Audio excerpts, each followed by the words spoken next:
Hi all, എല്ലാവർക്കും പുതിയൊരു ക്ലാസ്സിലേക്ക് സ്വാഗതം. SCERT 7ാം ക്ലാസ്സിലെ പുതിയ പാഠപുസ്തകത്തിലുള്ള ചാപ്റ്റേഴ്സ് ആണ് നമ്മൾ ഒരു സീരീസ് ആയിട്ട് കണ്ടുകൊണ്ടിരിക്കുന്നത്. അതിലെ അടുത്തൊരു പാർട്ടാണ് 7ാം ക്ലാസ്സിലെ 7ാമത്തെ ചാപ്റ്റർ ആണ് നമ്മൾ ഇന്ന് പഠിക്കാൻ പോകുന്നത്. മനുഷ്യ ശരീരം ഒരു വിസ്മയം, രക്തപര്യനം, വിസർജനം, നാഡീയ ഏകോപനം എന്ന് പറയുന്ന ചാപ്റ്റർ ആണ് നമ്മൾ പഠിക്കാൻ വേണ്ടി പോകുന്നത്. ഓൾറെഡി മനുഷ്യ ശരീരം ഒരു വിസ്മയം എന്നുള്ള ടൈറ്റിലില് നമ്മൾ വേറൊരു ചാപ്റ്റർ പഠിച്ചിട്ടുണ്ടായിരുന്നു. അതിൽ നമ്മൾ പഠിച്ചത് ദഹനവും ശ്വസനവും ആയിരുന്നു അല്ലെ. ഇന്നിപ്പോ നമുക്ക് പഠിക്കാൻ വേറെ 3 വ്യവസ്ഥകളുമായിട്ട് ബന്ധപ്പെട്ട കാര്യങ്ങളാണ് ഉള്ളത്. ഇന്നത്തെ സെഷനിൽ നമ്മൾ പഠിക്കാൻ വേണ്ടി പോകുന്നത് രക്തപര്യനവുമായിട്ട് ബന്ധപ്പെട്ട കാര്യങ്ങൾ മാത്രമാണ്. വിസർജനവും നാഡീ ഏകോപനവും കൂടെ ചേർത്തിട്ട് അടുത്തൊരു പാർട്ടായിട്ട് ചെയ്യാം. കാരണം അത്യാവശ്യം വലിയൊരു ചാപ്റ്റർ ആണ് ഇത്. അപ്പൊ ഇതുവരെ ഈ സീരീസിലുള്ള ക്ലാസ്സുകൾ കാണാത്തവരുണ്ടെങ്കിൽ തീർച്ചയായിട്ടും കാണുക, 1 by 1 ആയിട്ട് കണ്ട് വരിക. ഓക്കെ, ഇപ്പൊ രക്തപര്യനം എന്ന് പറയുമ്പോൾ എന്താണ്? നമ്മുടെ ശരീരത്തിൽ കൂടെ രക്തം അങ്ങോട്ടും ഇങ്ങോട്ടും ഒക്കെ ഒഴുകുന്നുണ്ട് അല്ലെ. അതിനെ നിയന്ത്രിക്കുന്ന ആൾക്കാർ ആരാണ്, എങ്ങനെയൊക്കെയാണ് രക്തം ഒഴുകുന്നത്, അങ്ങനത്തെ കാര്യങ്ങളൊക്കെയാണ് നമുക്ക് ഇതിനകത്ത് പഠിക്കാനായിട്ടുള്ളത്. നമുക്ക് സ്റ്റാർട്ട് ചെയ്യാമല്ലോ. ഓക്കെ, ആദ്യം തന്നെ നമുക്കിത് ഇവിടെ കൊടുത്തിട്ടുണ്ട് രക്തപര്യന വ്യവസ്ഥ അല്ലെ, സർക്കുലേറ്ററി സിസ്റ്റം. നിങ്ങൾക്ക് ഓർമ്മയുണ്ടോ, നമ്മൾ ദഹനം എന്ന് പറയുന്ന ചാപ്റ്റർ പഠിച്ചതായിരുന്നു. ഈ ദഹനം പഠിച്ചപ്പോൾ നമ്മൾ പഠിച്ചു, നമ്മൾ കഴിക്കുന്ന ആഹാരം അത് ശരീരം സ്വീകരിക്കുന്നു, ദഹനത്തിന് വിധേയമാക്കുന്നു. എന്നിട്ട് നമ്മൾ കഴിച്ച ആഹാരത്തിലുള്ള പോഷക ഘടകങ്ങൾ നമ്മുടെ ശരീരം ആഗിരണം ചെയ്യും അല്ലെങ്കിൽ വലിച്ചെടുക്കും അല്ലെ. ഈ ആഗിരണം ആരംഭിക്കുന്നത് എവിടെ നിന്നിട്ടാണ്? ചെറുകുടലിൽ വെച്ചാണ് അബ്സോർപ്ഷൻ അല്ലെങ്കിൽ ആഗിരണം ആരംഭിക്കുന്നത് എന്ന് നമ്മൾ ദഹനം എന്ന് പറയുന്ന ചാപ്റ്ററിൽ പഠിച്ചിട്ടുണ്ട്. കാണാത്തവര് കാണുക. ഈ ചെറുകുടലില് വിരല് പോലെയുള്ള കുറച്ചിങ്ങനെ പ്രൊജക്ഷൻസ് ഉണ്ട് അല്ലെ. ഇങ്ങനെ പൊങ്ങി പൊങ്ങി നിൽക്കുന്ന കുറച്ച് പ്രൊജക്ഷൻസ് ഉണ്ട്. ഈ പ്രൊജക്ഷൻസിനെ എന്താണ് നിങ്ങൾ വിളിച്ചത്? വില്ലസ് എന്ന് വിളിച്ചു. അങ്ങനെ ചെറുകുടലിൽ കാണുന്ന വിരല് പോലെയുള്ള ആ പൊങ്ങി പൊങ്ങി നിൽക്കുന്ന പ്രൊജക്ഷൻസിനെ വിളിക്കുന്ന പേരാണ് വില്ലസുകൾ. ആ വില്ലസുകളാണ് പോഷക ഘടകങ്ങളെയൊക്കെ സ്വീകരിക്കുന്നത്. നമ്മൾ കഴിച്ച ആഹാരത്തിലുള്ള പോഷക ഘടകങ്ങളെയൊക്കെ ആഗിരണം ചെയ്യുന്നത് വില്ലസുകളാണ്. ഓക്കെ, ഇനി നമ്മൾ ശ്വസിക്കുമ്പോൾ നമ്മുടെ ഉള്ളിലേക്ക് ഏത് വാതകം വരുന്നുണ്ട്? ഓക്സിജൻ വരുന്നുണ്ട് അല്ലെ. ഓക്സിജൻ വരുന്നുണ്ട്. ഈ ശ്വസിച്ച് നമുക്ക് കിട്ടിയ ഓക്സിജനും അതുപോലെ വില്ലസുകളിൽ കൂടി ആഗിരണം ചെയ്ത പോഷക ഘടകങ്ങളും ഒക്കെ നമ്മുടെ ശരീരത്തിലെ പല പല കോശങ്ങളിലേക്ക് എത്തണ്ടേ, എന്നാലല്ലേ നമുക്കിത് യൂസ് ചെയ്യാൻ പറ്റുള്ളൂ. നമ്മുടെ ശരീരത്തിലെ പല പല കോശങ്ങളിലേക്ക് എത്തണം. ഇങ്ങനെ ഇതിനെയൊക്കെ നമ്മുടെ കോശങ്ങളിലേക്ക് എത്തിക്കാൻ വേണ്ടി സഹായിക്കുന്നയാളാണ് രക്തം. രക്തമാണ് എന്ത് ചെയ്യുന്നത്? ഇതിനെ ഈ പറഞ്ഞ പോഷക ഘടകങ്ങളെ ആണെങ്കിലും ഓക്സിജൻ ആണെങ്കിലും ഒക്കെ നമ്മുടെ എല്ലാ കോശങ്ങളിലേക്കും എത്തിക്കുന്നത് രക്തമാണ്. ഓക്കെ, നോക്കിയോ, രക്തം, രക്തക്കുഴലുകൾ, ഹൃദയം എന്നിവ ചേർന്ന സംവിധാനമാണ് രക്തപര്യന വ്യവസ്ഥ അല്ലെങ്കിൽ സർക്കുലേറ്ററി സിസ്റ്റം. അപ്പൊ സർക്കുലേറ്ററി സിസ്റ്റത്തിൽ എന്തൊക്കെയുണ്ട്? ബ്ലഡ്, രക്തമുണ്ട്. ഈ രക്തം ഒഴുകുന്ന രക്തക്കുഴലുകളുണ്ട്. പിന്നെ നമ്മുടെ രക്തപര്യന വ്യവസ്ഥയുടെ കേന്ദ്രം എന്നറിയപ്പെടുന്നത് ആരാണ്? ഹൃദയമാണ് അല്ലെ, ഹാർട്ടാണ്. അപ്പൊ ഹാർട്ട്, ഇത് 3ഉം ചേർന്നതാണ് മനുഷ്യന്റെ രക്തപര്യന വ്യവസ്ഥ എന്ന് പറയുന്നത്. ഓക്കെ, അപ്പൊ രക്തപര്യന വ്യവസ്ഥയുടെ ഭാഗങ്ങളൊക്കെ നിങ്ങൾക്ക് അറിയാം. ഇതാ കാണുന്നത് ഹൃദയമാണ്, രക്തം ഒഴുകുന്നുണ്ട്, രക്തക്കുഴലുകളും ഇവിടെയുണ്ട്. ഓക്കെ, നമുക്ക് നോക്കാമേ. നോക്കിക്കോ, ഹൃദയത്തിൽ നിന്ന് ഓക്സിജനും പോഷക ഘടകങ്ങളും അടങ്ങിയ രക്തം ശരീരത്തിന്റെ എല്ലാ ഭാഗത്തും എത്തിക്കുന്നതും ശരീരത്തിന്റെ വിവിധ ഭാഗങ്ങളിൽ നിന്ന് കാർബൺ ഡൈ ഓക്സൈഡ് കലർന്ന രക്തം ഹൃദയത്തിൽ തിരിച്ചെത്തിക്കുന്നതുമായ എത്തിക്കുന്നതുമാണ് രക്തപര്യന വ്യവസ്ഥയുടെ ഒരു പ്രധാനപ്പെട്ട ധർമ്മം. എന്താണ് എഴുതിയിരിക്കുന്നത്? രക്തപര്യന വ്യവസ്ഥയുടെ കേന്ദ്രം എന്ന് പറഞ്ഞാൽ ആരാണ്? ഹൃദയമാണ് അല്ലെ. രക്തപര്യന വ്യവസ്ഥയുടെ കേന്ദ്രം എന്ന് പറയുന്നത് ഹൃദയമാണ്. അപ്പോ നമ്മുടെ ഈ ഹൃദയത്തിൽ നിന്ന് ഓക്സിജനും പോഷകങ്ങളും ഒക്കെ അടങ്ങിയ രക്തമുണ്ട്. നമ്മുടെ ശരീരത്തിൽ ഓക്സിജൻ അടങ്ങിയ രക്തത്തെ നമ്മൾ എപ്പോഴും ശുദ്ധരക്തം എന്നാണ് പറയുക. ഓക്സിജൻ അടങ്ങിയ രക്തത്തെ നമ്മൾ എന്ത് പറയും? ശുദ്ധരക്തം എന്ന് പറയും. ഈ ഓക്സിജൻ അടങ്ങിയ ഈ ശുദ്ധരക്തത്തിനെ ശരീരത്തിന്റെ എല്ലാ ഭാഗങ്ങളിലേക്കും എത്തിക്കണം അല്ലെ. എല്ലാ ഭാഗത്തേക്കും ഓക്സിജൻ കിട്ടിയാൽ മാത്രമാണ് നമ്മുടെ ശരീരത്തിലുള്ള എല്ലാ പ്രവർത്തനങ്ങളും കറക്റ്റ് ആയിട്ട് നടക്കുകയുള്ളൂ. അപ്പൊ നമ്മുടെ ഹൃദയത്തിൽ നിന്ന് ഓക്സിജൻ അടങ്ങിയ രക്തത്തിനെ എല്ലാ സ്ഥലത്തേക്കും എത്തിക്കണം.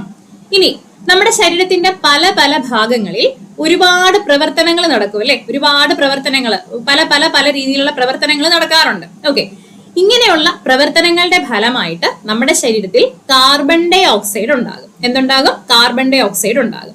ഈ കാർബൺ ഡൈ ഓക്സൈഡ് അടങ്ങിയ രക്തത്തിനെ ശരീരത്തിന്റെ വിവിധ ഭാഗങ്ങളിൽ നിന്നും ഹൃദയത്തിലേക്ക് തിരിച്ചെത്തിക്കണം. എന്നിട്ട് അതിന്റെ പ്യൂരിഫിക്കേഷൻ കാര്യങ്ങളൊക്കെ നടക്കും. അതൊക്കെ നമുക്ക് വഴിയെ 9ാം ക്ലാസ്സിലേക്ക് വരുമ്പോൾ വളരെ വളരെ വിശദമായിട്ട് ഹൃദയത്തിന്റെ പ്രവർത്തനമൊക്കെ പഠിക്കാനായിട്ടുണ്ട്. അന്നേരം പഠിക്കാം. ഇപ്പൊ ഇത് മനസ്സിലാക്കാം. ഹൃദയത്തിൽ നിന്നും ഓക്സിജന്റെ അളവ് കൂടിയ രക്തത്തിനെ എല്ലാ ഭാഗത്തേക്കും എത്തിക്കുന്നത് ശരീരത്തിന്റെ പല പല ഭാഗങ്ങളിൽ നിന്നുള്ള കാർബൺ ഡൈ ഓക്സൈഡ് കൂടിയ രക്തത്തിനെ തിരിച്ച് ഹൃദയത്തിലേക്ക് എത്തിക്കുന്നതുമാണ് രക്തപര്യന വ്യവസ്ഥയുടെ ഒരു പ്രധാനപ്പെട്ട ധർമ്മമായിട്ട് നമുക്ക് പറയാൻ വേണ്ടി പറ്റുന്നത്. പുതിയ SCERT ആണ് എല്ലാ ക്ലാസ്സുകളിലും പറയുന്നത് പോലെ ഇതിനകത്തുള്ള ഓരോ സെന്റൻസും നിങ്ങൾ വ്യക്തമായി മനസ്സിലാക്കണം. കാരണം ടെക്സ്റ്റ് ബുക്കിലുള്ള അതേ സെന്റൻസ് അപ്പടി കോപ്പി പേസ്റ്റ് ചെയ്ത് നമ്മുടെ പരീക്ഷയ്ക്ക് എന്ത് ചെയ്യാറുണ്ട്, ചോദിക്കാറുണ്ട്. ഓക്കെ, ശരി. അപ്പൊ അത് മനസ്സിലായല്ലോ. ഇനി നോക്കിക്കോണേ, ശ്വാസകോശത്തിൽ നിന്ന് കോശങ്ങളിലേക്ക് ഓക്സിജൻ എത്തിക്കുകയും കോശങ്ങളിൽ നിന്ന് കാർബൺ ഡൈ ഓക്സൈഡ് ശ്വാസകോശത്തിലേക്ക് കൊണ്ടുവരികയും ചെയ്യുന്നതിൽ രക്തത്തിലെ ഹീമോഗ്ലോബിൻ പ്രധാന പങ്ക് വഹിക്കുന്നു. നമ്മുടെ രക്തത്തിന് എന്ത് കളറാണ്? ചുവന്ന നിറമല്ലേ? ഈ രക്തത്തിന് ചുവന്ന നിറം നൽകുന്ന വർണ്ണവസ്തു ഏതാണ് എന്നുള്ളത് PSCയുടെ ക്വസ്റ്റ്യൻ ആണ്. ഹീമോഗ്ലോബിൻ ആണ് രക്തത്തിന് ചുവന്ന നിറം നൽകുന്നത്. ഹീമോഗ്ലോബിൻ ആണ്. Okay, haemoglobin. ഈ ഒരു ഹീമോഗ്ലോബിൻ ഒരു പ്രധാനപ്പെട്ട പങ്ക് വഹിക്കുന്നുണ്ട്. എന്താണ് പങ്ക് എന്ന് ചോദിച്ചു കഴിഞ്ഞാൽ, നമ്മുടെ ശ്വസനവാതകങ്ങളുടെ സംവഹനത്തിന് സഹായിക്കുന്നത് ഈ പറയുന്ന ഹീമോഗ്ലോബിൻ ആണ്. എന്താണ് ശ്വസനവാതകങ്ങളുടെ സംവഹനം? ശ്വസനവാതകങ്ങൾ എന്ന് പറഞ്ഞാൽ ഓക്സിജനും കാർബൺ ഡൈ ഓക്സൈഡും ആണ്. നമ്മൾ ഓക്സിജനെ സ്വീകരിച്ച് കാർബൺ ഡൈ ഓക്സൈഡിനെ പുറത്തേക്കല്ലേ വിടുന്നത്. അപ്പോൾ നമ്മൾ ഇങ്ങനെ ശ്വസിക്കുന്ന സമയത്ത് നമ്മുടെ ശ്വാസകോശത്തിലേക്ക് ഓക്സിജൻ എത്തും അല്ലെ? ഈ ഓക്സിജനെ എങ്ങോട്ടേക്ക് നമ്മുടെ ഈ ഓക്സിജനെ കോശങ്ങളിലേക്ക് കൊണ്ടുപോവുകയും അതുപോലെ തന്നെ കോശങ്ങൾ, നേരത്തെ ഞാൻ പറഞ്ഞ പോലെ കോശങ്ങളിൽ പലതരം പ്രവർത്തനങ്ങളുടെ ഫലമായിട്ട് എന്തുണ്ടാവും നമ്മൾ പറഞ്ഞു? കാർബൺ ഡൈ ഓക്സൈഡ് ഉണ്ടാവും എന്ന് പറഞ്ഞു അല്ലെ? ഈ കാർബൺ ഡൈ ഓക്സൈഡിനെ തിരിച്ച് ശ്വാസകോശത്തിൽ കൊണ്ടുവന്നാലല്ലേ നമുക്ക് അതിനെ പുറത്തേക്ക് അല്ലെ? പുറത്തേക്ക് കളയുന്നത് കാർബൺ ഡൈ ഓക്സൈഡ് അല്ലേ? തിരിച്ച് ശ്വാസകോശത്തിൽ വന്നാലാണ് നമുക്കതിനെ എന്ത് ചെയ്യാൻ പറ്റുള്ളൂ? മ്പോഴത്തേക്കും പുറത്തേക്ക് കളയാൻ പറ്റുള്ളൂ. ഇങ്ങനെ അങ്ങോട്ടും ഇങ്ങോട്ടും ഈ ശ്വസനവാതകങ്ങളെ കൊണ്ടുപോകുന്നതിൽ രക്തത്തിലുള്ള ഹീമോഗ്ലോബിന് ഒരു പ്രധാനപ്പെട്ട പങ്കുണ്ട്. ഹീമോഗ്ലോബിൻ ആണ് ഈ ശ്വസനവാതകങ്ങളെ അങ്ങോട്ടും ഇങ്ങോട്ടും ഒക്കെ കൊണ്ടുപോകാൻ വേണ്ടിയിട്ട് സഹായിക്കുന്നത്. ക്ലിയർ ആണല്ലോ? ശരി. ഇനി നമുക്ക് രക്തത്തിലെ പ്രധാനപ്പെട്ട ഘടകങ്ങൾ എന്തൊക്കെയാന്ന് നോക്കാം. വളരെ വളരെ വളരെ ഇമ്പോർട്ടന്റ് ആണ് കേട്ടോ. വളരെ ഇമ്പോർട്ടന്റ് ആണ് രക്തത്തിലെ പ്രധാനപ്പെട്ട ഘടകങ്ങൾ. നമ്മുടെ രക്തത്തിൽ ഏറ്റവും കൂടുതലുള്ളത് പ്ലാസ്മയാണ്. രക്തത്തിലെ ദ്രാവക ഭാഗം എന്നറിയപ്പെടുന്നത് പ്ലാസ്മയാണ്. രക്തത്തിലെ ദ്രാവക ഭാഗം എന്നറിയപ്പെടുന്നത് പ്ലാസ്മയാണ്. ഇവിടെ ശതമാനം കൊടുത്തിട്ടില്ല. 9ാം ക്ലാസ്സിലേക്ക് പോകുമ്പോൾ നമുക്ക് ശതമാനമൊക്കെ പഠിക്കാനുണ്ട്. ജസ്റ്റ് ഞാനൊന്ന് പറയാം. രക്തത്തിലെ പ്ലാസ്മയുടെ അളവെന്ന് ചോദിച്ചാൽ 55% രക്തത്തിലുള്ള പ്ലാസ്മയുടെ അളവ് 55% കേട്ടോ. ശരി. അപ്പൊ രക്തത്തിലുള്ള ദ്രാവക ഭാഗമാണ് പ്ലാസ്മ. ഈ പ്ലാസ്മ കഴിഞ്ഞു കഴിഞ്ഞാൽ പിന്നെ രക്തത്തിലുള്ളത് രക്തകോശങ്ങളാണ്. ഓക്കെ, അപ്പോ 55% പ്ലാസ്മയുണ്ട്. പിന്നെ ഒരു 45% രക്തകോശങ്ങളാണ് നമ്മുടെ എവിടെ വരുന്നത്? നമ്മുടെ രക്തത്തിൽ വരുന്നത്. ഓക്കെ, രക്തകോശങ്ങളാണ് രക്തത്തിൽ വരുന്നത്. അപ്പൊ നമുക്ക് നോക്കാം. രക്തത്തിന്റെ ദ്രാവക ഭാഗമാണ് പ്ലാസ്മ. ഇളം മഞ്ഞ നിറമാണ് പ്ലാസ്മയ്ക്കുള്ളത്. പ്രീവിയസ് ക്വസ്റ്റ്യൻ ആട്ടോ ഇതൊക്കെ. ഇളം മഞ്ഞ നിറമാണ് പ്ലാസ്മയ്ക്കുള്ളത്. നമ്മൾ ഈ ആഹാരം കഴിക്കുമ്പോൾ നമ്മുടെ ശരീരത്തിൽ കുറെ പോഷകങ്ങൾ കിട്ടുമല്ലോ. ഗ്ലൂക്കോസ് പോലെയുള്ള പോഷകങ്ങളൊക്കെ നമ്മുടെ ശരീരത്തിൽ കിട്ടും. ഈ ഗ്ലൂക്കോസിനെയൊക്കെ രക്തം വഴിയാണ് നമ്മുടെ ശരീരത്തിന്റെ പല പല കോശങ്ങളിലേക്ക് കൊണ്ടുപോകുന്നത് നമ്മൾ പറഞ്ഞു. ഈ രക്തത്തിലുള്ള പ്ലാസ്മയിലൂടെയാണ് ഈ പറയുന്ന ഗ്ലൂക്കോസ് എല്ലാ ഭാഗത്തേക്കും എത്തുന്നത്. ഏതിൽ കൂടെയാണ്? രക്തത്തിലെ ദ്രാവക ഭാഗമായിട്ടുള്ള പ്ലാസ്മയിൽ കൂടെയാണ്. അപ്പൊ പ്ലാസ്മയിൽ കൂടെയാണ് ഈ പറയുന്ന പോഷകങ്ങളൊക്കെ എന്ത് ചെയ്യുന്നത്? നമ്മുടെ ശരീരത്തിന്റെ വിവിധ ഭാഗങ്ങളിലുള്ള കോശങ്ങളിലേക്ക് എത്തുന്നത്. ക്ലിയർ ആണല്ലോ? അപ്പൊ ഗ്ലൂക്കോസിനെ കോശങ്ങളിലേക്ക് എത്തിക്കുന്നത് പ്ലാസ്മയാണ്. ഇനി പ്ലാസ്മ കഴിഞ്ഞാൽ വേറെ എന്താണ് ഉള്ളതെന്ന് പറഞ്ഞേ? രക്തകോശങ്ങളാണ് അല്ലെ? രക്തകോശങ്ങൾ ഏതൊക്കെയാണ് രക്തകോശങ്ങൾ? RBC, WBC, platelet. നമ്മുടെ ശരീരത്തിലുള്ള രക്തകോശങ്ങൾ അല്ലെങ്കിൽ നമ്മുടെ രക്തത്തിലുള്ള രക്തകോശങ്ങൾ ഏതൊക്കെയെന്ന് ചോദിച്ചു കഴിഞ്ഞാൽ RBC, WBC, പ്ലേറ്റ്ലെറ്റ് എന്നിവയാണ്. RBCയുടെ ഇംഗ്ലീഷ് എന്താണ്? റെഡ് ബ്ലഡ് സെൽസ് അല്ലെങ്കിൽ ചുവന്ന രക്താണുക്കൾ അല്ലെങ്കിൽ ചുവന്ന രക്തകോശങ്ങൾ, അല്ലെങ്കിൽ നമ്മൾ എന്ത് വിളിക്കും അതിനെ? അരുണ രക്താണുക്കൾ എന്നും വിളിക്കാറുണ്ട് കേട്ടോ. അരുണം എന്ന് പറയുമ്പോൾ ചുവപ്പാണ്. അരുണ രക്താണുക്കൾ എന്നും വിളിക്കാറുണ്ട്. ഓക്കെ, നമുക്ക് ആദ്യം ഒരു RBCനെ നോക്കാമേ. ചുവന്ന രക്തകോശം അല്ലെങ്കിൽ അരുണ രക്താണുക്കൾ എന്ന് വിളിക്കുന്ന സാധനമാണ് RBC. ഇതിനെ നമ്മൾ വിളിക്കുന്ന മറ്റൊരു പേരാണ് എറിത്രോസൈറ്റ് കേട്ടോ. എറിത്രോസൈറ്റ് എന്ന് വിളിക്കും. എറിത്രോസൈറ്റ്. ഓക്കെ, ഡിസ്കിന്റെ ആകൃതിയാണ്. എല്ലാം പ്രീവിയസ് ആണ്. നിങ്ങൾ ഉറപ്പിച്ചു വെക്കുക. ഈ ഒരു സ്ലൈഡിൽ നിന്നും ക്വസ്റ്റ്യൻസ് സ്റ്റേറ്റ്മെന്റ് ആയിട്ടും അല്ലാതെ ഒക്കെ വരുന്ന പരീക്ഷകളിൽ ചോദിക്കും. അത്രയും പ്രധാനപ്പെട്ട ഒരു സ്ലൈഡാണ് ഇത് കേട്ടോ. അപ്പൊ ഡിസ്കിന്റെ ആകൃതിയാണുള്ളത്. മർമ്മമില്ല. ഓക്കെ, ചുവന്ന രക്തകോശങ്ങൾക്ക് എന്തില്ല? മർമ്മമില്ല. നമുക്ക് എല്ലാവർക്കും അറിയാം, ഒരു കോശം എന്ന് പറയുമ്പോൾ ആ കോശത്തിന്റെ കേന്ദ്രം എന്ന് പറയുന്നത് കോശമർമ്മമാണ് അല്ലെങ്കിൽ ന്യൂക്ലിയസ് ആണ്. എന്നാൽ ചുവന്ന രക്തകോശത്തിൽ എന്തില്ല? മർമ്മം ഇല്ല. മർമ്മം ഇല്ല. ഹീമോഗ്ലോബിൻ അടങ്ങിയിരിക്കുന്നു. അപ്പോൾ നേരത്തെ നമ്മൾ പറഞ്ഞു രക്തത്തിന് ചുവന്ന നിറം കൊടുക്കുന്ന വർണ്ണവസ്തുവാണ് ഹീമോഗ്ലോബിൻ. ഈ ഹീമോഗ്ലോബിൻ എവിടെയാണ് കാണുന്നത്? ഈ പറയുന്ന ചുവന്ന രക്താണുക്കളിലാണ് ഹീമോഗ്ലോബിൻ കാണപ്പെടുന്നത്. ഓക്സിജൻ, കാർബൺ ഡൈ ഓക്സൈഡ് എന്നിവയുടെ വിനിമയത്തിന് സഹായിക്കുന്നത് RBC ആണ്. RBCയിലുള്ള ഹീമോഗ്ലോബിൻ ആണ്. എല്ലാം പരീക്ഷയ്ക്ക് പലവട്ടം ചോദിച്ചിട്ടുള്ളതാണ്. ഡിസ്കിന്റെ ആകൃതിയാണ്, മർമ്മമില്ല, ഹീമോഗ്ലോബിൻ ഉണ്ട്. ഇനി ഓക്സിജന്റെയും കാർബൺ ഡൈ ഓക്സൈഡിന്റെയും സംവഹനത്തിന് സഹായിക്കുന്നത് എന്തെന്ന് ചോദിക്കുമ്പോൾ ഹീമോഗ്ലോബിൻ പറയാം.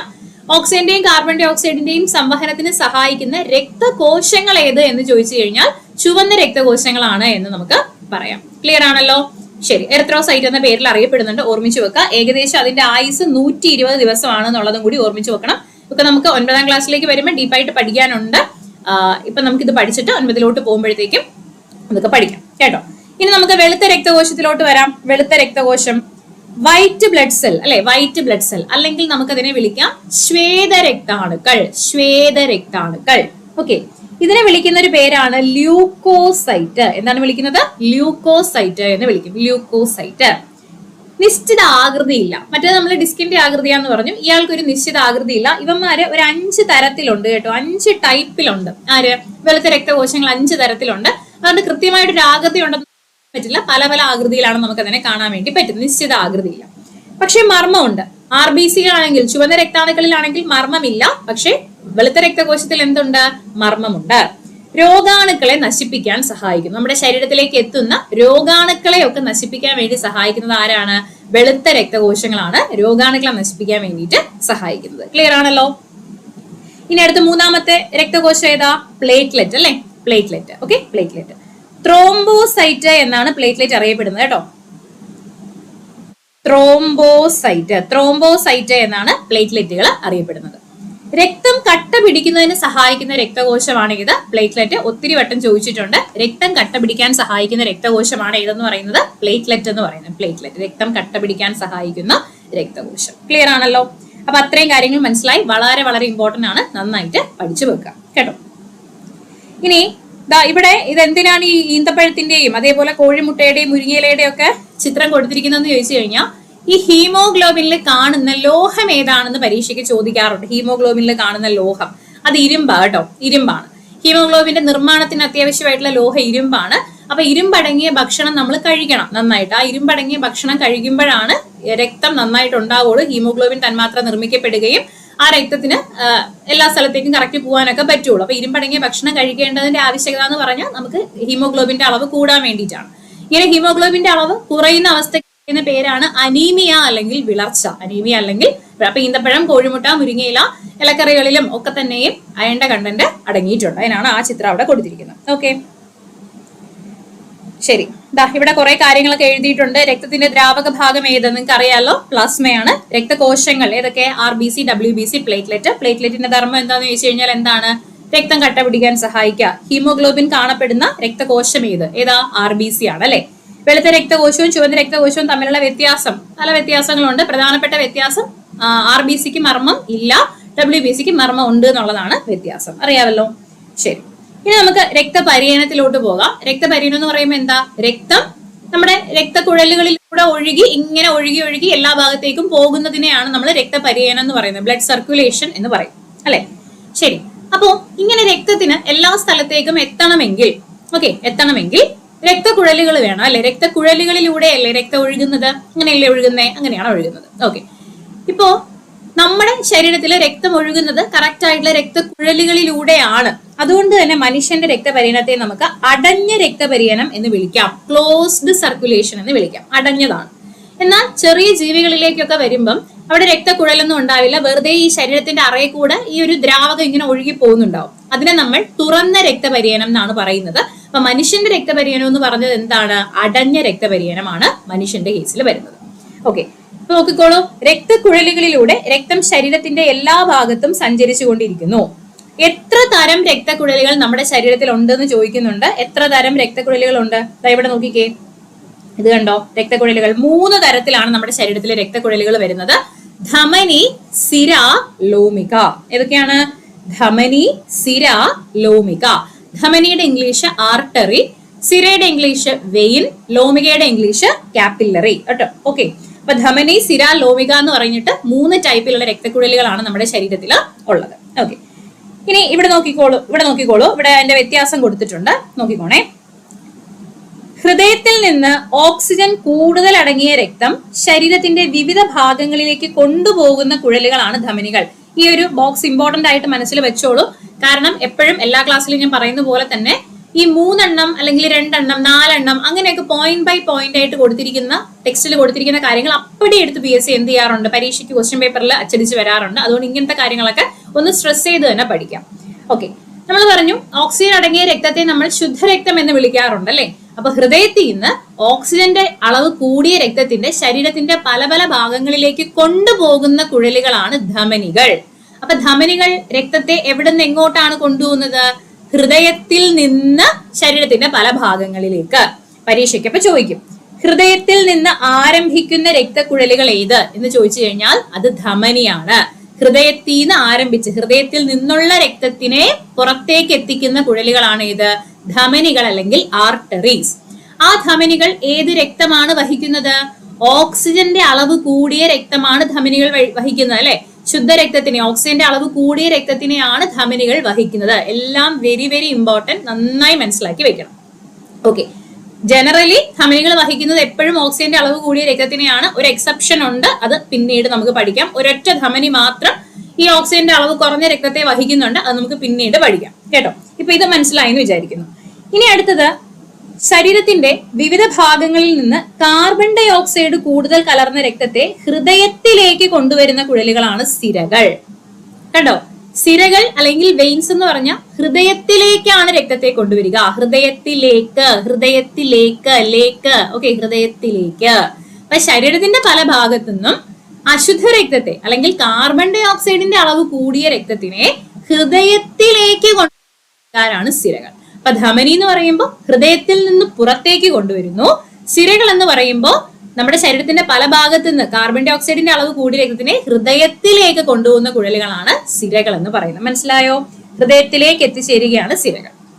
ഓക്കെ, ഇനി ഈ ലോമികയെ നോക്കിക്കേ. ലോമിക എന്ന് പറഞ്ഞാൽ ഭയങ്കര നേരത്തെ ചെറുതായിട്ട്, വളരെ ചെറുതായിട്ട് നിങ്ങൾക്ക് തോന്നില്ലേ? ഈ ധമനിയെയും ഈ സിരയെയും തമ്മിൽ ബന്ധിപ്പിക്കുകയല്ലേ ഈ ലോമിക ചെയ്യുന്നത്? അത് തന്നെയാണ് ലോമികയുടെ ഉദ്ദേശം. നോക്കിക്കോണേ, സിരകളെയും ധമനികളെയും തമ്മിൽ ബന്ധിപ്പിക്കുന്ന നേർത്ത രക്തക്കുഴലുകളാണ് ലോമികകൾ. വളരെ ചെറിയ രക്തക്കുഴലുകളാണ്. ധമനിയെയും സിരയെയും തമ്മിൽ ബന്ധിപ്പിക്കുന്ന വളരെ ചെറിയ കുഴലുകളെയാണ് നമ്മൾ എന്ത് പറയുന്നത്? ലോമികകൾ എന്ന് പറയുന്നത്. ക്ലിയർ ആണല്ലോ, ലോമികകൾ എന്ന് പറയുന്നത്. ഓക്കെ, ശരി. അപ്പൊ അത്രയും മനസ്സിലായി. ഇനി നമുക്ക് നേരെ ഹൃദയത്തിലോട്ട് പോകണം. വളരെ വളരെ ഇമ്പോർട്ടന്റ് ആയിട്ടുള്ള നമ്മുടെ ഹൃദയത്തിലേക്ക് നമുക്ക് പോകണം. നോക്കാം, ഹൃദയം കിടക്കുന്ന ഫസ്റ്റ് സെന്റൻസ് തന്നെ പ്രീവിയസ് ചോദ്യമാണ്. രക്തപര്യന വ്യവസ്ഥയുടെ കേന്ദ്രമാണ് ഹൃദയം. രക്തപര്യന വ്യവസ്ഥയുടെ കേന്ദ്രമാണ് ഹൃദയം. നമ്മുടെ ശരീരത്തിൽ ഒരു പമ്പ് പോലെ പ്രവർത്തിക്കുന്ന ഭാഗം ഏതെന്ന് ചോദിച്ചിട്ടുണ്ട്. നമ്മുടെ ശരീരത്തിൽ ഒരു പമ്പ് പോലെ പ്രവർത്തിക്കുന്ന ഭാഗം ഹൃദയമാണ്. ഒരു പമ്പ് പോലെ പ്രവർത്തിക്കുന്ന ഭാഗം ഏതാണ്? ഹൃദയം. ശരീരത്തിന്റെ എല്ലാ ഭാഗങ്ങളിലേക്കും രക്തം പമ്പ് ചെയ്യുന്നത് ഹൃദയമാണ്. ശരീരത്തിന്റെ എല്ലാ ഭാഗങ്ങളിലേക്കും രക്തത്തിനെ പമ്പ് ചെയ്ത് വിടുന്നത് ആരാണ്? നമ്മുടെ ഹൃദയമാണ് അല്ലെ. ഹൃദയത്തിന്റെ സ്ഥാനം എവിടെയാ? നമ്മുടെ ഈ ഭാഗത്തല്ലേ, ഇടത്തോട്ടൊരല്പം ചരിഞ്ഞിട്ടല്ലേ ഹൃദയം ഇരിക്കുന്നത് അല്ലെ. ഹൃദയത്തിന്റെ സ്ഥാനം ഇമ്പോർട്ടന്റ് ആണ് കേട്ടോ. ഹൃദയം ഔരസാശയത്തിൽ. എന്താണ് ഔരസാശയം? നമ്മൾ ശ്വസനം പഠിച്ചപ്പോൾ ഔരസാശയം പഠിച്ചിട്ടുണ്ടായിരുന്നു, ഓർമ്മയുണ്ടോ? നമ്മുടെ നെഞ്ചിന്റെ ഭാഗം അല്ലെ, ശ്വാസകോശങ്ങളൊക്കെ ഇരിക്കുന്ന മുകൾ ഭാഗത്തിനെയാണ് നമ്മൾ ഔരസാശയം എന്ന് പറയുന്നത്. താഴേക്ക് വരുമ്പോൾ വയറിന്റെ പോർഷൻ വരുന്നത് ഏത് ഭാഗമാണ്? ഉദരാശയമാണ് അല്ലെ. ഔരസാശയത്തിനെയും ഉദരാശയത്തിനെയും തമ്മിൽ വേർതിരിക്കുന്ന പാളി ഏതാണെന്ന് ഓർമ്മയുണ്ടോ? ഏതായിരുന്നു അത്? ഡയഫ്രം ആണ്. ഓർമ്മയുണ്ടോ? പഴയ ക്ലാസ്സുകൾ കാണാത്തവർ തീർച്ചയായിട്ടും കാണുക. ഓക്കെ, അപ്പോ ഈ ഹൃദയം ഔരസാശയത്തിൽ തന്നെയാണ് ഇരിക്കുന്നത്, മേളിൽ തന്നെയാണ് ഇരിക്കുന്നത് അല്ലെ. എവിടെ ഇരിക്കും? ശ്വാസകോശങ്ങൾക്കിടയിൽ, നമ്മുടെ 2 ശ്വാസകോശങ്ങളുടെ ഇടയിലായിട്ട് സ്ഥിതി ചെയ്യുന്നു അല്ലെ. ഇത് വാരിയെല്ലുകളാൽ സംരക്ഷിക്കപ്പെട്ടിരിക്കുന്നു. വാരിയെല്ലുകൾ നമ്മൾ ശ്വസനം പഠിച്ചപ്പോൾ പറഞ്ഞില്ലായിരുന്നു? വാരിയെല്ലുകൾ ഇങ്ങനെ മെല്ലിയ കുട്ടികളിൽ കറക്റ്റ് ആയിട്ട് നമുക്ക് എണ്ണിയെടുക്കാൻ പറ്റും അല്ലെ. നെഞ്ചിന്റെ ഭാഗത്ത് ഒരു കൂട് പോലെ ഇരിക്കുന്ന ആ ഒരു അസ്ഥികൾ അല്ലെ. ഈ വാരിയെല്ലുകൾ കൊണ്ട് സംരക്ഷിക്കപ്പെട്ടിരിക്കുന്ന അവയവമാണ് ഹൃദയം. ഇടത്തെ ഭാഗത്തേക്ക് ഒരു അല്പം നീങ്ങിയിട്ടാണ് ഹൃദയം ഇരിക്കുന്നത്. ഔരസാശയത്തിലാണ് ഇരിക്കുന്നത്. ശ്വാസകോശങ്ങളുടെ ഇടയിലാണ് ഹൃദയം ഇരിക്കുന്നത്. ക്ലിയർ ആണല്ലോ. ഇനി മനുഷ്യന്റെ ഹൃദയത്തിന്റെ സവിശേഷതകൾ എന്തൊക്കെയാണ്? ഒരാളുടെ ഹൃദയത്തിന് അയാളുടെ മുഷ്ടിയോളം വലിപ്പമുണ്ട് അല്ലെ. ഇങ്ങനെ മുഷ്ടി ചുരുട്ടി കഴിഞ്ഞാൽ എത്രയാണോ ഉള്ളത് അത്രയും വലിപ്പമായിരിക്കും ഹൃദയത്തിന് ഉണ്ടാവുക. ഒരാളുടെ മുഷ്ടിയോളം വലിപ്പമാണ് ഹൃദയത്തിന് ഉണ്ടാവുക. അടുത്തത് വെരി വെരി ഇമ്പോർട്ടന്റ്, എപ്പോഴും പരീക്ഷയ്ക്ക് ചോദിക്കുന്ന ഒരു പോയിന്റ് ആണ്. ഹൃദയത്തെ ആവരണം ചെയ്ത് കാണുന്ന സ്ഥലം ഏത്? ഒരു മെംബ്രെയിൻ ഉണ്ട്, ഹൃദയത്തിനെ കവർ ചെയ്ത് കാണുന്ന ഒരു മെംബ്രെയിൻ ഉണ്ട്. ആ മെംബ്രെയിന്റെ പേരെന്താണ്? പെരികാർഡിയം. ആ മെംബ്രെയിന്റെ പേരാണ് പെരികാർഡിയം. ഇരട്ട സ്ഥലമാണ് കേട്ടോ. 2 ഭിത്തിയുള്ള സ്ഥലമാണ് പെരികാർഡിയം എന്ന് പറയുന്നത്. 2 ഭിത്തിയുള്ള സ്ഥലമാണ് പെരികാർഡിയം. 2 ഭിത്തിയുള്ള സ്ഥലം. മനുഷ്യന്റെ ഹൃദയത്തിന് എത്ര അറയുണ്ട്? അതും പ്രീവിയസ് ക്വസ്റ്റ്യൻ ഒരുപാട് വട്ടം ചോദിച്ചിട്ടുണ്ട്. മനുഷ്യന്റെ ഹൃദയത്തിന് 4 അറകളുണ്ട്. അതാ നിങ്ങൾക്ക് കാണാൻ പറ്റുന്നുണ്ടല്ലോ. 1, 2, 3, 4 അല്ലെ, 4 അറകളാണ് മനുഷ്യന്റെ ഹൃദയത്തിന്. 4 അറകളാണ് ഉള്ളത്. 4 അറകൾ. ക്ലിയർ ആണല്ലോ. ഹൃദയത്തെ കുറിച്ചുള്ള പഠനം അറിയാലോ, കാർഡിയോളജി ആണ്. ഹൃദയത്തെ കുറിച്ചുള്ള പഠനം എന്താണ്? കാർഡിയോളജി. കാർഡിയോളജി. ഇനി എല്ലാ ജീവികൾക്കും 4 അറ ആണോ ഉള്ളത്? ഒരിക്കലും അല്ല. എല്ലാ ജീവികൾക്കും 4 അറയല്ല ഉള്ളത് അല്ലെ. ഓരോ ജീവികൾക്കും എത്ര ഹൃദയ അറകൾ ഉണ്ട് എന്നുള്ളത് എപ്പോഴും പരീക്ഷയ്ക്ക് ചോദിക്കുന്ന ക്വസ്റ്റ്യൻ ആണ്. കൃത്യമായി പഠിച്ചേക്കണം. വളരെ വളരെ ഇമ്പോർട്ടന്റ് ആണ്. ആദ്യം തന്നെ മണ്ണിരയാണ് അല്ലെ. ആദ്യം തന്നെ മണ്ണിരയാണ്. മണ്ണിരയ്ക്ക് ഹൃദയത്തിന്റെ അറയ്ക്ക് പകരമായിട്ട് ഹൃദയങ്ങൾ തന്നെ 5 ജോഡി പാർശ്വ ഹൃദയങ്ങളുണ്ട്. സൈഡിൽ, മണ്ണിരയുടെ ശരീരത്തിന്റെ സൈഡിലായിട്ട്, വശങ്ങളിലായിട്ട് 5 ജോഡി കേട്ടോ. 5 ജോഡി പാർശ്വ ഹൃദയങ്ങൾ സൈഡിലാണ് ഇരിക്കുന്നത്. അതുകൊണ്ടാണ് നമ്മൾ പാർശ്വ ഹൃദയം എന്ന് പറയുന്നത്. 5 ജോഡി ഹൃദയങ്ങളാണുള്ളത്. ഹൃദയത്തിന്റെ അറ എന്നല്ല നമ്മൾ പറയുന്നത്. 5 ജോഡി പാർശ്വ ഹൃദയങ്ങളാണ് ആർക്കുള്ളത്? നമ്മുടെ മണ്ണിരയ്ക്ക് ഉള്ളത്. അടുത്ത പാറ്റ. പാറ്റയുടേത് PSC എപ്പോഴും ചോദിക്കാറുണ്ട്. പാറ്റയുടെ ശരീരത്തിൽ, പാറ്റയുടെ ഹൃദയത്തിന് എത്ര അറകളുണ്ട് എന്ന് ചോദിച്ചു കഴിഞ്ഞാൽ 13 അറകളാണ് പാറ്റയുടെ ഹൃദയത്തിനുള്ളത്. പാറ്റയുടെ ഹൃദയത്തിന് എത്ര അറയുണ്ട്? 13 അറയാണ് പാറ്റയ്ക്കുള്ളത്. പാറ്റ 13. ഓക്കെ, 13. ഈ അടുത്തത് മത്സ്യമാണ്. അതും ഒരുപാട് വട്ടം പരീക്ഷയ്ക്ക് ചോദിച്ചിട്ടുള്ളതാണ്. മത്സ്യത്തിന്റെ ഹൃദയത്തിലെ അറകൾ എത്രയാണെന്ന് ചോദിച്ചു കഴിഞ്ഞാൽ 2 അറകളാണ്. മത്സ്യത്തിന്റെ ഹൃദയത്തിന് എത്ര അറയുണ്ട്? 2 അറകളാണ് മത്സ്യത്തിന്റെ ഹൃദയത്തിനുള്ളത്. 2 അറകളാണ്. 2 അറകൾ. അടുത്ത തവളയാണേ. തവള. തവളയുടെ ഹൃദയത്തിന് 3 അറയാണുള്ളത്. തവളയുടെ ഹൃദയത്തിന് എത്ര അറയുണ്ട്? 3 അറകളാണ് തവളയുടെ ഹൃദയത്തിനുള്ളത്. 3 അറകളാണ്. നമ്മുടെ ഉരകങ്ങളൊക്കെ ഇല്ലേ, ഉരകങ്ങൾ, പല്ലി, പാമ്പ് മുതലായ ജീവികൾ, ഈ ഉരകങ്ങൾക്കൊക്കെയും 3 അറകൾ തന്നെയാണ് ഉണ്ടാവുക കേട്ടോ. ഉരകങ്ങൾക്കൊക്കെ എത്ര അറ തന്നെയാണ് ഉണ്ടാവുക? 3 അറകൾ തന്നെയാണ് ഹൃദയത്തിന് ഉണ്ടാവുക. പക്ഷെ 4 ഹൃദയ അറയുള്ള ഒരു ആളുണ്ട്. അത് നമ്മുടെ ക്രൊക്കഡൈലാണ്, മുതലയാണ്. മുതലയ്ക്ക് എന്താണ്? 4 ഹൃദയ അറയുണ്ട് കേട്ടോ. അപ്പോൾ 4 ഹൃദയ അറകളുള്ള ഒരേ ഒരു ഉരകം ഏതെന്ന് ചോദിച്ചു കഴിഞ്ഞാൽ മുതലയാണെന്ന് ഓർമ്മിച്ചു വെക്കുക. 4 എണ്ണം ഉള്ളത് മുതലയാണ്. നമ്മുടെ മനുഷ്യന്മാരെ പോലെ തന്നെ മുതലയ്ക്കും 4 അറയാണ് ഉള്ളത്. അടുത്തത് പക്ഷിയാണ്. ഇവിടെ കോഴിയുടെ ചിത്രം കൊടുത്തിട്ടുണ്ട്. പക്ഷികൾക്ക് പൊതുവെ എത്ര ഹൃദയ അറയുണ്ടെന്ന് ചോദിച്ചാൽ മനുഷ്യരെ പോലെ തന്നെ പക്ഷികൾക്ക് 4 ഹൃദയ അറയാണ് ഉള്ളത്. പക്ഷികൾക്ക് 4 ഹൃദയ അറകളാണ് ഉള്ളത്. ക്ലിയർ ആണല്ലോ, മനസ്സിലായി എന്ന് കരുതുന്നു. അപ്പൊ ഹൃദയ അറകൾ വളരെ വളരെ ഇമ്പോർട്ടന്റ് ആണ് കേട്ടോ. വളരെ വളരെ ഇമ്പോർട്ടന്റ് ആണ്. ഇനി നമുക്ക് ഹൃദയസ്പന്ദനത്തിലോട്ട് പോകാം, ഹാർട്ട് ബീറ്റിലോട്ട് പോകാം. ഹൃദയസ്പന്ദനം നമുക്ക് ഹൃദയത്തിൽ കൈവച്ചാൽ പറ്റും അല്ലെ. അതേപോലെ നമ്മൾ ആശുപത്രിയിൽ പോകുമ്പോഴത്തേക്കും ഡോക്ടർ പൾസ് നോക്കാറുണ്ട് അല്ലെ. കൈത്തണ്ടയിൽ പിടിച്ചിട്ട് പൾസ് നോക്കാറില്ലേ? എന്താണ് ഈ ഹൃദയസ്പന്ദനം? എന്താണ് ഈ പൾസ് എന്ന് ചോദിച്ചു കഴിഞ്ഞാൽ, നമ്മുടെ ഹൃദയം സങ്കോചിക്കുകയും വികസിക്കുകയും ഉണ്ടല്ലേ. ചുരുങ്ങുകയും വികസിക്കുകയും ചുരുങ്ങുകയും വികസിക്കുകയും ചെയ്യുന്നുണ്ട്. ഇങ്ങനെ ഹൃദയം ഒരു പ്രാവശ്യം സങ്കോചിക്കുകയും പൂർവ്വസ്ഥിതി പ്രാപിക്കുക അല്ലെങ്കിൽ വികസിക്കുകയും ചെയ്യുന്നതിനെയാണ് നമ്മൾ ഒരു ഹാർട്ട് ബീറ്റ് ആയിട്ട് കണക്കാക്കുന്നത്. ഒരു പ്രാവശ്യം സങ്കോചിച്ച് വികസിക്കുന്നതിനെയാണ് നമ്മൾ ഒരു ഹാർട്ട് ബീറ്റ് ആയിട്ട് എന്ത് ചെയ്യുന്നത്? കണക്കാക്കുന്നത്. അപ്പൊ ഹൃദയം ഒരു പ്രാവശ്യം സങ്കോചിക്കുകയും പൂർവ്വസ്ഥിതി പ്രാപിക്കുകയും ചെയ്യുന്നതാണ് ഹൃദയസ്പന്ദനം, ഹാർട്ട് ബീറ്റ്. അടുത്ത വളരെ വളരെ ഇമ്പോർട്ടന്റ്, ആരോഗ്യമുള്ള ഒരാളുടെ ഹൃദയം മിനിറ്റിൽ 72 പ്രാവശ്യം സ്പന്ദിക്കുന്നു. മിനിറ്റിൽ 72 പ്രാവശ്യം സ്പന്ദിക്കുന്നു. അപ്പോൾ മനുഷ്യന്റെ ഹൃദയമിടിപ്പ് മിനിറ്റിൽ എത്രയാണെന്നുള്ളത് സ്ഥിരം ക്വസ്റ്റ്യൻ ആണ്. 72 തവണയാണ് ഹൃദയം മിടിക്കുന്നത്. പക്ഷേ അവിടെ ഒരു ചെറിയൊരു മാറ്റമുള്ളത്, സ്ത്രീകളിലും പുരുഷന്മാരിലും ഒരേപോലെ അല്ല ഹാർട്ട് ബീറ്റ്. സ്ത്രീകൾക്ക് പൊതുവെ ഹാർട്ട് ബീറ്റ് കൂടുതലായിരിക്കും. ഓക്കെ, സ്ത്രീകൾക്ക് മിനിറ്റിൽ ഒരു 78 തൊട്ട് 82 തവണ വരെയൊക്കെ ഹാർട്ട് ബീറ്റ് ചെയ്യാറുണ്ട്, നോർമൽ ആണ്. പുരുഷന്മാരിൽ അതൊരു 70 മുതൽ 72 തവണ വരെയൊക്കെയാണ് ഹാർട്ട് ബീറ്റ് ചെയ്യുന്നത്. അതൊക്കെ പരീക്ഷയ്ക്ക് ചോദിച്ചിട്ടുള്ള ക്വസ്റ്റ്യൻസ് ആണ് കേട്ടോ. എസ് ആയിട്ട് ഡയറക്റ്റ് കൊടുത്തിട്ടില്ല, പക്ഷെ എങ്കിലും PSC സ്ഥിരമായിട്ട് ചോദിക്കുന്ന കുറച്ച് പോയിന്റുകളാണ്, ഓർമ്മിച്ചു വെക്കുക. അപ്പൊ സ്ത്രീകൾക്ക് ഹൃദയമിടിപ്പ് പൊതുവെ എങ്ങനെയാണ്? കൂടുതലാണ് എന്ന് ഓർമ്മിക്കുക.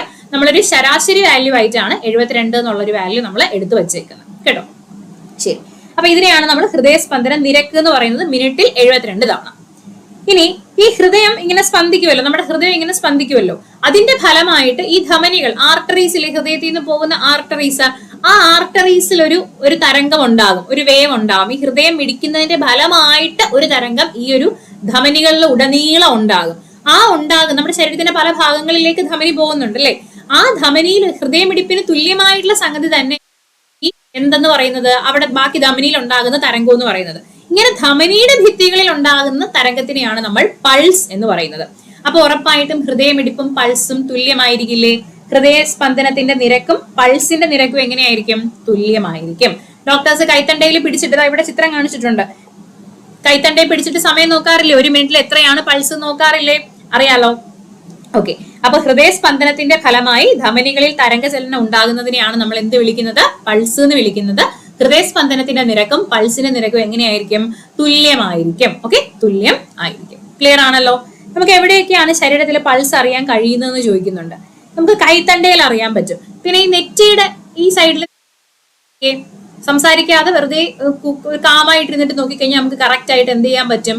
നമുക്ക് ആ ഒരു പൾസ് അറിയാൻ പറ്റും അല്ലെ. നെറ്റിയുടെ ഇരുവശങ്ങളിൽ നമുക്ക് അറിയാൻ പറ്റും. ഈ ചെവിയുടെ ബാക്കിൽ നമ്മൾ വെച്ച് നോക്കിയാലും നമുക്ക് എന്ത് ചെയ്യാൻ പറ്റും? പൾസ് അറിയാനായിട്ട് പറ്റും. ചെവിയുടെ പുറകില് ഒക്കെ നമ്മുടെ ശരീരത്തിന് പല പല ഭാഗങ്ങൾ, നമ്മുടെ ഈ കാലിന്റെ ഏറ്റവും താഴെ കാൽപാദം വരുന്ന നമ്മുടെ കൊലുസിടുന്നതിന്റെ തൊട്ട് താഴെയായിട്ട് നമ്മൾ ആ ഒരു കൈവച്ച് നമ്മൾ നോക്കിയാലും തിന്നായിട്ടിരിക്കുന്ന ഒരു പോർഷനില്ലേ കാലില്, അവിടെ നമ്മൾ നോക്കിയാലും നമുക്ക് കറക്റ്റ് ആയിട്ട് എന്ത് ചെയ്യാൻ പറ്റും? പൾസ് അറിയാനായിട്ട് പറ്റും. പല ഭാഗങ്ങളിലും നമുക്ക് ശരീരത്തിന്റെ വിവിധ ഭാഗങ്ങളിൽ നമുക്ക് പൾസ് അറിയാനായിട്ട് സാധിക്കും. ഓക്കെ, ശരി. ഇനി ഡോക്ടേഴ്സ് ഈ ഹാർട്ട് ബീറ്റ് പരിശോധിക്കാൻ വേണ്ടിയിട്ട് ഉപയോഗിക്കുന്ന ഈ ഒരു ഉപകരണത്തിന്റെ പേരെന്താണ്? എല്ലാവർക്കും അറിയാം, സ്റ്റെതസ്കോപ്പ് ആണ് അല്ലെ. സ്റ്റെതസ്കോപ്പ്. സ്റ്റെതസ്കോപ്പ് കണ്ടെത്തിയത് ആരാണ് അല്ലെങ്കിൽ നിർമ്മിച്ചത് ആരാണ് എന്നത് PSCയുടെ ഒരു ക്വസ്റ്റ്യൻ ആണ്. ആരാണ്? റെനെ ലെനക് ആണ്. റെനെ ലെനക് ആണ് നമ്മുടെ ഈ ഒരു സ്റ്റെതസ്കോപ്പ് ആദ്യമായിട്ട് കണ്ടുപിടിക്കുന്നത്. റെനെ ലെനക് ആണ്. ഹൃദയസ്പന്ദനം പരിശോധിക്കുന്നതിന് ഉപയോഗിക്കുന്ന ഉപകരണമാണ് സ്റ്റെതസ്കോപ്പ്. റെനെ ലെനക് ആണ് ആദ്യമായിട്ട് ഇത് നിർമ്മിച്ചത്. റെനെ ലെനക് ആണ് ആദ്യമായിട്ട് ഇത് നിർമ്മിച്ചത്. പ്രീവിയസ് ചോദ്യം ആണ്. ഓക്കെ, സ്റ്റെതസ്കോപ്പിന്റെ മാതൃകയൊക്കെ ജസ്റ്റ് കൊടുത്തിട്ടുണ്ട്. നമുക്ക് PSCക്കാർക്ക് അത് ആവശ്യമുള്ളതല്ല. ഓക്കെ, നമുക്കത് വേണമെന്നില്ല. നമുക്ക് നെക്സ്റ്റ് പേജിലോട്ട് പോകാം. ഓക്കെ, ഇനി പ്രായത്തിനനുസരിച്ചും രോഗാവസ്ഥയ്ക്കനുസരിച്ചും ഹൃദയസ്പന്ദനത്തിലും പൾസിലും എന്തുണ്ടാകാം? നിരക്കിലെ വ്യത്യാസം ഉണ്ടാകാം. ഓക്കെ, പ്രായം കൂടുന്നതിനനുസരിച്ചും അതേപോലെ എന്തെങ്കിലും രോഗങ്ങൾ വരുന്നതിനനുസരിച്ചും ഒക്കെ ആ നിരക്കില് വ്യത്യാസങ്ങൾ ഉണ്ടാകാം. ഓക്കെ, ഇനി ഹൃദയത്തിന്റെ ആരോഗ്യം കാത്തു സൂക്ഷിക്കാനുള്ള കുറച്ച് കാര്യങ്ങളാണ്. ഹൃദയം പറയുന്നതായിട്ടാണ് ഇവിടെ കൊടുത്തിരിക്കുന്നത് അല്ലെ. ഹൃദയം സ്വന്തമായിട്ട് പറയുന്ന പോലെ. കൂടുതൽ കൊഴുപ്പടങ്ങിയ ഭക്ഷണം സ്ഥിരമായി കഴിക്കുന്നത് എന്റെ പ്രവർത്തനത്തെ ബാധിക്കും. സ്റ്റേറ്റ്മെന്റ് ആയിട്ട് ചോദിക്കാൻ കൊള്ളാം. കൂടുതൽ കൊഴുപ്പടങ്ങിയ ഭക്ഷണം ഹൃദയത്തിന്റെ പ്രവർത്തനത്തിനെ തകരാറിലാക്കുന്നു. ശരിയാണ് അല്ലെ. കൊഴുപ്പ് കൂടുതൽ കഴിച്ചു കഴിഞ്ഞാൽ അത് ഹൃദയത്തിലേക്ക് പോകുന്ന രക്തക്കുഴലുകളിലൊക്കെ ബ്ലോക്ക് ഉണ്ടാക്കാനും ഹൃദയത്തിന് തകരാറുണ്ടാകാനും കാരണമാകും. പുകവലി, മദ്യപാനം എന്നിവ എന്നെ വേഗം രോഗിയാക്കും. പുകവലിക്കുന്നതിലൂടെയും മദ്യപിക്കുന്നതിലൂടെയും ഒക്കെ ഹൃദയത്തിന് തകരാറുണ്ടായി ഹൃദയം സംബന്ധമായിട്ടുള്ള അസുഖങ്ങൾ വരാനുള്ള സാധ്യതയുണ്ട്. ഓക്കെ, ജീവിതശൈലി രോഗം എന്നെ തളർത്തും. ജീവിതശൈലി രോഗങ്ങൾ എന്ന് പറയുമ്പോൾ പ്രമേഹം അല്ലെ. പ്രമേഹം ഒക്കെ ഉള്ള ആൾക്കാരിൽ ഹാർട്ട് അറ്റാക്ക് ഉണ്ടാവാനുള്ള ചാൻസ് കൂടുതലാണ്. ഡയബറ്റീസ്, ഓക്കെ, പ്രമേഹം, അതേപോലെ blood pressure, high blood pressure വരുന്നതിനൊക്കെ ഹൃദയത്തിന് ദോഷമായിട്ട് ബാധിക്കാറുണ്ട്. വ്യായാമം ചെയ്തില്ലെങ്കിൽ എന്റെ ആരോഗ്യം തകരാറിലാകും. ഹൃദയത്തിന്റെ സ്പന്ദന നിരക്കൊക്കെ വ്യത്യാസം വരും. ഹൃദയത്തിന്റെ എഫിഷ്യൻസി കുറയും. വ്യായാമം ചെയ്യാതിരുന്നു കഴിഞ്ഞാൽ എഫിഷ്യൻസി കുറയും. ഓക്കെ, അപ്പൊ ഇത് ഇമ്പോർട്ടന്റ് ആണ് കേട്ടോ, നോക്കിക്കോണേ. ശരി, അപ്പോ അങ്ങനെയാണ്. പിന്നെ എന്താണ്? ശരിയായ ആഹാരശീലങ്ങൾ, വ്യായാമം, ജീവിതചര്യകൾ എന്നിവയിലൂടെ നമുക്ക് ഹൃദയത്തിന്റെ ആരോഗ്യം സംരക്ഷിക്കാനായിട്ട് സാധിക്കും. ഓക്കെ, ക്ലിയർ ആണല്ലോ. ഇനി അത് കഴിഞ്ഞിട്ട് നമുക്കറിയാം നമ്മുടെ ഹൃദയവും രക്തവും രക്തക്കുഴലുകളും ഒക്കെയാണ് രക്തപരിണ വ്യവസ്ഥയുടെ ഭാഗങ്ങൾ എന്ന് നമുക്കറിയാം. നമുക്കൊരു മുറിവ് ഉണ്ടാവുകയാണ് അല്ലെ. നമുക്കൊരു മുറിവ് ഉണ്ടാവും, രക്തക്കുഴല് മുറിഞ്ഞു, ജസ്റ്റ് ബ്ലഡ് പുറത്തേക്ക് വരികയാണ്. അപ്പോ എന്തൊക്കെയാണ് ആയാൽ ചെയ്യേണ്ടത്? ഓക്കെ, എന്തൊക്കെയാണ് മുറിവുണ്ടായ ചെയ്യേണ്ടത്? രക്തം ഒഴുകുന്ന സമയത്ത് എന്തൊക്കെയാണ് ചെയ്യേണ്ടത്? എന്തൊക്കെ പ്രഥമ ശുശ്രൂഷയാണ് നൽകേണ്ടത്? ഇതൊക്കെ വളരെ വളരെ ഇമ്പോർട്ടന്റ് ആണ് കേട്ടോ. നമ്മുടെ സിലബസിൽ പൊതുജനാരോഗ്യം എന്ന് പറയുന്ന ഒരു ഭാഗമില്ലേ? പൊതുജനാരോഗ്യം, പബ്ലിക് ഹെൽത്ത്, അവിടെ നിന്നൊക്കെ ആ ഭാഗത്ത് നിന്ന് വരുന്ന ക്വസ്റ്റ്യൻസ് ഒക്കെ ഈ ഒരു പ്രഥമ ശുശ്രൂഷയായിട്ട് ബന്ധപ്പെട്ടൊക്കെ എന്ത് ചെയ്യാറുണ്ട്? ചോദ്യങ്ങൾ ചോദിക്കാറുണ്ട്. കൃത്യമായി നിങ്ങൾ പഠിക്കണം. പുതിയ SCERTയിൽ ഏറ്റവും കൂടുതലായിട്ട് ബയോളജി ഭാഗത്ത് പുതിയ ഒരു അപ്ഡേഷൻ ആയിട്ട് കൊടുത്തിരിക്കുന്ന സാധനം എന്ന് പറഞ്ഞാൽ ഈ പൊതുജനാരോഗ്യവുമായി ബന്ധപ്പെട്ട കുറെ പോയിന്റ്സ് പുതിയ SCERTയിലെ എല്ലാ ക്ലാസ്സുകളിലും ഉൾപ്പെടുത്തിയിട്ടുണ്ട്. കറക്റ്റ് ആയിട്ട് നമ്മൾ അത് നോക്കണം. ഓക്കെ, അപ്പൊ മുറിവ് പറ്റിയ ഒരാൾക്ക് എന്തൊക്കെയാണ് നമ്മൾ ചെയ്യേണ്ട പ്രഥമ ശുശ്രൂഷ? ശുദ്ധജലം ഉപയോഗിച്ച് മുറിവ് വൃത്തിയാക്കുക അല്ലെ. ശുദ്ധജലം ഉപയോഗിച്ച് മുറിവ് കഴുകണം. മുറിവിൽ അമർത്തി പിടിക്കുക. രക്തം ഒരുപാട് എന്താണ് ഒഴുകി പോവാണ്ടിരിക്കാൻ വേണ്ടി അമർത്തി പിടിക്കുക. ഓക്കെ, കയ്യിലാണ് മുറിവെങ്കിൽ കൈ ഉയർത്തി പിടിക്കുക അല്ലെ. കയ്യിലാണ് മുറിവെന്നുണ്ടെങ്കിൽ അത് ജസ്റ്റ് ഉയർത്തി പിടിക്കുക. ഇനി രക്തപ്രവാഹം നമ്മൾ അമർത്തി പിടിച്ചിട്ടും ഇങ്ങനെ ചെയ്തിട്ട് വന്ന് നിലയ്ക്കുന്നില്ല എന്നുണ്ടെങ്കിൽ ശുദ്ധമായ തുണിയോ ബാൻഡേജോ കൊണ്ട് പൊതിഞ്ഞ് കെട്ടുക. രക്തപ്രവാഹം നിലയ്ക്കുന്നില്ലെങ്കിൽ ശുദ്ധമായിട്ടുള്ള തുണിയോ ബാൻഡേജോ കൊണ്ട് എന്ത് ചെയ്യുക, മുറിവ് പൊതിഞ്ഞ് കെട്ടുക. വേഗത്തിൽ വൈദ്യസഹായം ലഭ്യമാക്കുക. പെട്ടെന്ന് തന്നെ ഹോസ്പിറ്റലിലേക്ക് എന്ത് ചെയ്യുക, അല്ലെങ്കിൽ ഡോക്ടറിന്റെ അടുത്തേക്ക് പോവുക. അപ്പൊ ഇത് ഇമ്പോർട്ടന്റ് ആണ്. പൊതുജനാരോഗ്യം ഭാഗത്തു നിന്നാണ് ഈ ചോദ്യം, ഈ ഒരു ഭാഗം വരുന്നത്. കറക്റ്റ് ആയിട്ട് നോക്കുക കേട്ടോ. ശരി, ഇനി അടുത്ത് ഹൃദയം മാറ്റിവെക്കാം എന്നൊരു ടൈറ്റിൽ കൊടുത്തിട്ടുണ്ട്. ഗുരുതരമായ ഹൃദ്രോഗമുള്ളവർക്കാണ് ഹൃദയം മാറ്റിവെക്കൽ ശസ്ത്രക്രിയ നടത്താറുള്ളത് അല്ലെ. എന്താണ് ചെയ്യുന്നത്? മസ്തിഷ്ക മരണം സംഭവിച്ച വ്യക്തിയുടെ ഹൃദയം എടുത്ത് രോഗിയിൽ വച്ചു പിടിപ്പിക്കുകയാണ് സാധാരണയായിട്ട് നമ്മൾ ചെയ്യാറുള്ളത്. നല്ലൊരു ഹൃദയമുള്ള, മസ്തിഷ്ക മരണം സംഭവിച്ച ബ്രെയിൻ ഡെത്ത് നടന്ന ആൾക്കാരുടെ ഹൃദയം എടുത്തിട്ട്, വർക്കിംഗ് ചെയ്യുന്ന ഹൃദയം എടുത്തിട്ട് രോഗിയിൽ വച്ച് പിടിപ്പിക്കുകയാണ് നമ്മൾ ഹൃദയം മാറ്റിവെക്കൽ സാധാരണയായിട്ട് ചെയ്യുന്നത്. 1967 ഡോക്ടർ ക്രിസ്ത്യൻ ബെർണാഡാണ് ആദ്യമായിട്ട് ഹൃദയം മാറ്റിവെക്കൽ ശസ്ത്രക്രിയ വിജയകരമായിട്ട് നടത്തിയത്. പ്രീവിയസ് ക്വസ്റ്റ്യൻ ആണ്. ഇനി ഇന്ത്യയിൽ ആരാണ് ആദ്യമായിട്ട് ഹൃദയം മാറ്റിവെക്കൽ ശസ്ത്രക്രിയ നടത്തിയെന്ന് ചോദിച്ചു കഴിഞ്ഞാൽ അത് ഡോക്ടർ പി വേണുഗോപാൽ ആണെന്ന് ഓർമ്മിച്ചു വെക്കണേ. ഡോക്ടർ പി വേണുഗോപാലാണ് ഇന്ത്യയിൽ ആദ്യമായിട്ട് ഹൃദയം മാറ്റിവെക്കൽ ശസ്ത്രക്രിയ നടത്തിയത്. ഇനി ജോസ് ചാക്കോ പെരിയപുറം, ഡോക്ടർ ജോസ് ചാക്കോ പെരിയപുറം ഓക്കെ ആണ് ആദ്യമായിട്ട് എവിടെ നടത്തിയത്? കേരളത്തിൽ ആദ്യമായിട്ട് ഹൃദയം മാറ്റിവെക്കൽ ശസ്ത്രക്രിയ നടത്തിയത് ഡോക്ടർ ജോസ് ചാക്കോ പെരിയപുറമാണ്. അത് ഓർമ്മിച്ചു വെക്കാം. വേണുഗോപാൽ എന്ന് കേൾക്കുമ്പോൾ മലയാളി പേരായിട്ട് തോന്നുകയും കേരളവുമായിട്ട് കണക്ട് ചെയ്യുകയും ചെയ്യരുത്. ഇന്ത്യയിലാണ് ഡോക്ടർ പി വേണുഗോപാൽ, കേരളത്തിലാണെങ്കിൽ ഡോക്ടർ ജോസ് ചാക്കോ പെരിയപുറമാണ് ആദ്യമായിട്ട് ഹൃദയം മാറ്റിവെക്കൽ ശസ്ത്രക്രിയ നടത്തിയത്. ഓക്കെ, ഈ ക്രിസ്ത്യൻ ബെർണാഡ് എന്ന് പറയുന്നത് മനുഷ്യനിൽ ഹൃദയം മാറ്റിവെക്കൽ ശസ്ത്രക്രിയ നടത്തിയ ആദ്യത്തെ ഡോക്ടറാണ്. എന്നാൽ ഇതിനു മുന്നേ തന്നെ നമ്മുടെ നായയില് ഒരു ഡോക്ടർ ഹൃദയം മാറ്റിവെക്കൽ ശസ്ത്രക്രിയ ചെയ്ത് നോക്കിയിട്ടുണ്ടായിരുന്നു. അദ്ദേഹത്തിന്റെ പേര് ഡെമിക്കോവ് എന്നാണ് കേട്ടോ. ഡെമിക്കോവ് നടത്തിയത് ഡോഗിലാണ് ഹൃദയ മാറ്റിവെക്കൽ ശസ്ത്രക്രിയ ഡെമിക്കോവ് ചെയ്തു. അതൊന്ന് ഓർമ്മിച്ച് വെക്കാം. ഓക്കെ ആണല്ലോ. ഇനി രക്തദാനം, മഹാദാനം അല്ലെ. ആരോഗ്യമുള്ള ഒരാളുടെ ശരീരത്തിൽ ഏകദേശം 5.5 ലിറ്റർ വരെ രക്തമുണ്ടാകും. പ്രീവിയസ് ക്വസ്റ്റ്യൻ ആണ്. 5.5 ലിറ്റർ വരെ എന്തുണ്ടാകാം? രക്തമുണ്ടാകാം ആരോഗ്യമുള്ള ഒരാളുടെ ശരീരത്തിൽ. ഓക്കെ, ഇനി രക്തം എന്തെങ്കിലുമൊക്കെ ആക്സിഡന്റ് പറ്റിയിട്ടോ അതല്ലെങ്കിൽ അസുഖങ്ങൾ വന്നിട്ടോ ശരീരത്തിൽ രക്തത്തിന്റെ അളവ് കുറയുമ്പോൾ രക്തം എന്ത് ചെയ്യാറുണ്ട്? ഡൊണേറ്റ് ചെയ്യാറുണ്ട്, അല്ലെങ്കിൽ രക്തം നമ്മൾ കൊടുക്കാറുണ്ട്. അത് രക്തദാനം, മഹാദാനം എന്ന് പറയും. ഒരാൾ സ്വമനസാലെ മറ്റൊരാൾക്കോ ശാസ്ത്രീയമായി സൂക്ഷിച്ച് പിന്നീട് ഉപയോഗിക്കുന്നതിനോ രക്തം നൽകുന്നതാണ് രക്തദാനം എന്ന് പറയുന്നത്. ആക്സിഡന്റ് പറ്റി അല്ലെങ്കിൽ അപകടം പറ്റി നിൽക്കുന്ന സമയത്ത് കൊടുക്കുകയോ അല്ലെങ്കിൽ അതിനെ സൂക്ഷിച്ചു വെക്കാൻ വേണ്ടി ബ്ലഡ് ബാങ്കുകളൊക്കെ ഉണ്ട് അല്ലെ. ഈ ബ്ലഡ് ബാങ്കുകളിലൊക്കെ സൂക്ഷിച്ച് ഉപയോഗിക്കാൻ വേണ്ടിയിട്ട് രക്തം കൊടുക്കുകയോ ചെയ്യുന്നതിനെയാണ് നമ്മൾ രക്തദാനം എന്ന് പറയുന്നത്. 18 വയസ്സ് കഴിയുമ്പോൾ നമുക്ക് എന്ത് ചെയ്യാൻ പറ്റും? രക്തം കൊടുക്കാനായിട്ട് സാധിക്കും. ഏകദേശം ഒരു 3 മാസത്തിലൊരിക്കലൊക്കെ രക്തം കൊടുക്കാനായിട്ട് പറ്റും. വേറെ അസുഖങ്ങളൊന്നും ഇല്ലാത്ത ആൾക്കാർക്ക് കൊടുക്കാം. ഗർഭിണികളൊന്നും രക്തം കൊടുക്കാൻ പാടില്ല. ഓക്കെ, അങ്ങനത്തെ കുറെ കാര്യങ്ങളൊക്കെ ഉണ്ട് അതിനകത്ത് കേട്ടോ.